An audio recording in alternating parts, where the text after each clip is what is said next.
My name is Philip Glover, and I started here in 1986. I had done multidiscipline classes before that, including modern, and so I came here when Paul Saliba was taking Martha Graham-based modern classes, and I just remember the passion and the thrill of that. So in those days, the Sydney Dance Company had a high profile with the wonderful productions of Graham Murphy and Janet Vernon. There was a lot of interest in the company. There was a lot of interest in the building because of the renovations here. We're on the waterfront. It was very appealing. Pier 1 had been restored. This had been restored. The Sydney Theatre Company was in residence, but otherwise the other wharves were dilapidated or empty or used as storage. But in a way that was part of the attraction because it was like this little oasis of art and culture in perhaps a rundown part of the city in those days. I started in 86, but I left at the end of 87 to go overseas, where I continued to practice dentistry and do 2 ballet classes a week at least. And then on my return in 2008, of course, I came back to the studios here. Had always wanted to be a dancer, so I tried 2 years full-time and then just started doing freelance classes. So in 86, I was still pretty serious about it. Established my career as a dentist, basically, and just kept the passion up with the classes. Very important. Because there was always so much passion and energy in Paul's class. That's all I was doing in those days, so I can't speak for any of the others. I do remember Ramon, and he had a jazz class, and I think this was 2008. And he had like this jazz class in the evenings, and it was very crowded because, again, no cap on numbers.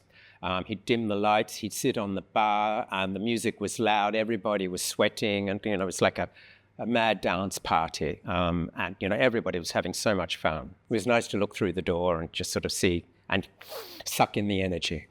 What a location, really, isn't it? Looking out onto the water from the windows, it was always very thrilling from that point of view. Walking down the corridors with some of the Sydney Dance Company dancers, that was a bit of a thrill. The passion, the atmosphere was very exciting and dynamic. There are many, many wonderful teachers, and that's part of the thrill of coming here is being taught by these professional dancers, and they have the skill, obviously, of teaching and encouraging and inspiring us all to carry on.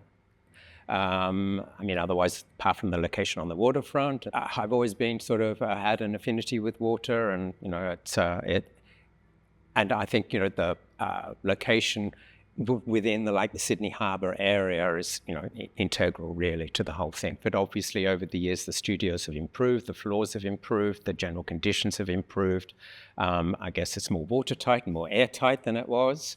Like in those days, there used to be an empty ice cream bucket kept at the door of the studios. You'd get a little coupon that you were attending class, and you drop it into the ice cream bucket, and that was your attendance. And there were no caps on numbers as there are now. So now, of course, you've got online booking, membership, caps on classes, so it's more controlled and a better atmosphere, I guess, and easier for most people. Everybody was so diverse, from various different backgrounds. So, it's easy to sort of make friends and cross the boundary.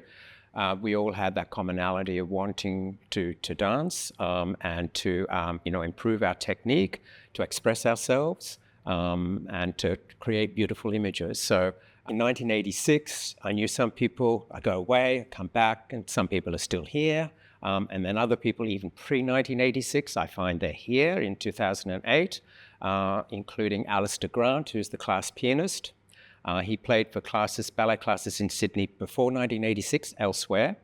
Then he was playing for classes in London when I was in London. And then I come back in 2008 and he's playing for classes here. His music was just so beautiful. The initial plie exercise, everybody just spontaneously applauded. It was just, that was a magic moment. So, I can't believe it's 40 years. I'll soon be dancing longer than I was working as a dentist. I hope I'm around for the 50th anniversary. People do feel comfortable staying after class and talking and bonding with fellow dancers, and the potential for people to come enjoy the art form and to enjoy other people's company and to learn from everybody. As I say, diverse backgrounds, various ages, various reasons for being here. And yeah, you just learn from everybody. You just suck it up and absorb it all, and it just makes you a fuller, rounder person yourself.